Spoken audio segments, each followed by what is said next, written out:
ago, so it was my father-in-law, C.C. Crawford, who was a very honest man. Of course, he was a justice of peace for a long time, so you can imagine it. He wouldn't be milking a cow. And he always loved to tell stories, always. He was also a jokester, so we were aware of these things that he always kept hidden. But the stories are what we like the most.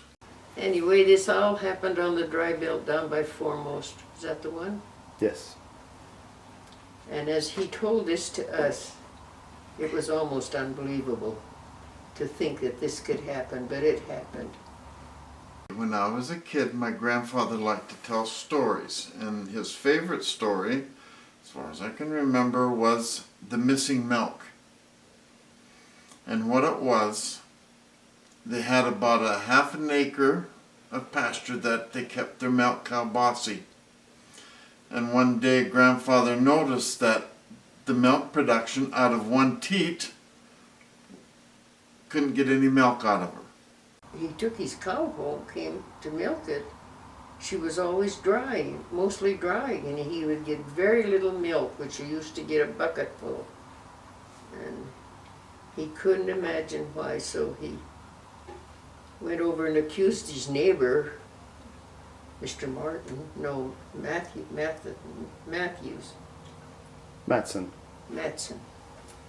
of milking his cow, and that's, and of course they were good neighbors, and he said to him, "Have you been milking my cow?" And he's, "Milking your cow? What makes you think I'd do that?" And he said they were kind of both a little bit, so he was telling him his cow was always half dry and he wasn't getting any milk. So one day Grandpa went out and he confronted the neighbor, and the neighbor says, "Well, it's not me stealing your milk. What do you think, I am a thief?" And he says, "Well, my cow is always coming up dry, and you tell me, why is that?" And so the neighbor says, "Well, let us investigate." And they watched this old cow about a certain time every afternoon would go up and stand by this rock. And they didn't think anything of it till all of a sudden they seen this thing move. Well, the cow was standing in the corner again, rump against the rock, and just standing there. And they couldn't understand why, so they snuck up. And the cow, of course, has 4 teats on it, right? Well, attached to the one teat was about a 6-foot long bull snake. And the bull snake was nursing off from that cow. Just the one teat, draining the milk out, and this had been going on for over a week. But anyway, they found out that here was this big snake. He'd do it, come up to the him or her, whatever the snake was, and she would nurse on him, on this cow, and drain her one of them dry.